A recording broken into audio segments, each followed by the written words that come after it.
નમસ્કાર, વંદે માતરમ. શ્રી વશિષ્ઠ વિદ્યાલય વાવ ગુજરાતી માધ્યમમાં હું પાટીલ વિદ્યા ધોરણ 6 માં ઇંગ્લિશ વિષય ભણાવું છું. ઇંગ્લિશમાં આપણે આજે જોઈશું યુનિટ 1 ટેસ્ટ ઓફ ઇન્ડિયા. નાનકડી કાવ્ય બતાવવામાં આવી છે. એક્ટિવિટી નંબર 1 માં માઇન્ડ એક્ટિવિટી ડે. નાનું બાળક છે એનું જે માઇન્ડ છે એ ઓલવેઝ કાર્યરત હોય છે. એનું જ નહીં, દરેકનું જે માઇન્ડ છે, આપણે શાંતિથી બેસી રહીએ છીએ, આપણને એવું લાગે છે કે શાંતિથી બેઠા છે, પણ આપણું જે મગજ છે, આપણું જે માઇન્ડ છે એ હંમેશા કાર્યરત હોય છે. કંઈ ને કંઈ એક્ટિવિટી કરતું રહે છે, કંઈ ના કંઈ વિચારો કરતું રહે છે.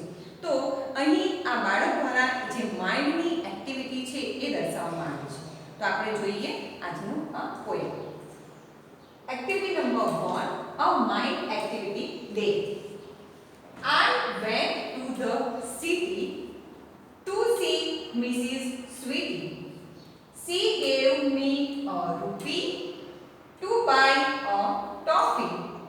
The toffee was sour, so I brought a flower. The flower was dead, so I brought some thread. The thread was thin, so I brought a pin. The pin was sharp, so I brought a harp. The harp wouldn't play, so I gave it away. I went back to the city to see Mrs. Sweetie. ચાલો આપણે line by line એનું translation જોઈએ. I went to the city. હું શહેરમાં ગયો હતો. To see Mrs Sweety. Mrs Sweety, શ્રીમતી સ્વીટીને જોયો. સી ગેવ મી અ રૂપી. સી ગેવ મી એટલે કે મિસિસ સ્વીટી, એમણે મને એક રૂપિયો આપ્યો. To buy a toffee. ટોફીનો મીનિંગ અહીં ચોકલેટ કે પછી કોઈ મીઠાઈ, કોઈ વસ્તુ. ટુ બાય અ ટોફી એટલે કે ચોકલેટ ખરીદવા માટે એમણે મને એક રૂપિયો આપ્યો. હું શહેરમાં ગયો હતો, ત્યાં મિસિસ સ્વીટીને જોયો, એમણે મને એક રૂપિયો આપ્યો ચોકલેટ ખરીદવા. The toffee was sharp. હવે એણે જે ટોફી ચોકલેટ ખરીદી હતી કેવી હતી? ખાટી. So I brought a flower. તેથી મેં ફૂલ ખરીદ્યું. The flower was dead. Dead નો મીનિંગ થાય છે મૃત્યુ પામ્યું કે મરી ગયું. અહીં ફ્લાવર માટે વપરાયું છે એટલે આપણે સુકાઈ ગયેલું કે કરમાઈ ગયેલું કહી શકીએ. તો ફૂલ કેવું હતું? તો કે કરમાઈ ગયેલું. સો આઈ બ્રોટ સમ થ્રેડ.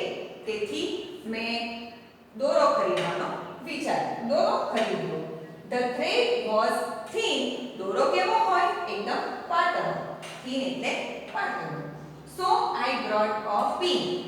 તેથી મેં પિન ખરીદી. પિન અહીં મીનિંગ થાય છે સોય. બરાબર, દોરો પાતળો હોય તો પિનમાં સોયમાં પરોવીને આપણે ઉપયોગ કરી શકીએ. The pin was sharp. Sharp એટલે તીક્ષ્ણ. તો પિન કેવી હતી? તીક્ષ્ણ, અણીદાર. સો આઈ બ્રોટ અ હાર્પ. તેથી મેં હાર્પ ખરીદ્યું. હાર્પ અહીં મીનિંગ થાય છે એક મ્યુઝિકલ ઇન્સ્ટ્રુમેન્ટ, એક વાદ્ય છે કે જે બાળકોને વગાડવામાં મજા આવે. તેથી એને પિન ન ખરીદતા હાર્પ ખરીદ્યું. The harp wouldn't play. Harp ખરીદ્યા પછી બાળકથી એ પ્લે કરી ન શક્યા, એને વગાડી ન શક્યો. સો આઈ ગેવ ઇટ અવે. માટે એને પાછું આપી દીધું. I went back to the city. હું ફરી પાછો શહેરમાં ગયો. To see Mrs Sweety. અને મિસિસ સ્વીટીને જોયું. જો આખી માઇન્ડની એક્ટિવિટી છે. એક રૂપિયો એને મળ્યા બાદ એને શું શું કરવાનું છે એ અહીં દર્શાવવામાં આવ્યું છે. એટલે કે એની માઇન્ડની ક્રિયા થાય છે. અહીં બતાવવામાં આવ્યું છે કે એણે ખરીદ્યું, પછી એ ન ખરીદતા બીજું ખરીદ્યું. એ એના માઇન્ડમાં એક રૂપિયો એને મળ્યા બાદ એના માઇન્ડમાં જે થતી ક્રિયા છે અહીં દર્શાવી છે. લાસ્ટમાં એ ફરી કશું ન ખરીદતા ગેવ ઇટ અવે, પાછું આપી દે છે અને ફરી શહેરમાં જાય છે અને મિસિસ સ્વીટીને મળે છે. પણ મળ્યા બાદ એ શું કરે છે એ અહીં બતાવ્યું નથી. આટલી એની માઇન્ડની એક્ટિવિટી આપણે જોઈ. હવે આમાં ઘણા બધા શબ્દ આપણે રાઇમિંગ વર્ડ્સ શીખી ગયા છે. તો એ જ પ્રમાણેના અહીં વર્ડ પેર બનાવવામાં આવે છે, શબ્દોના જોડીઓ. બરાબર, તો સિટીની સાથે થશે સ્વીટી, રૂપી shower, flower, date, thread, thin, pin, sharp, hard. Okay, તો આ પ્રમાણેના આપણે વર્ડ પેર બનાવવાના છે.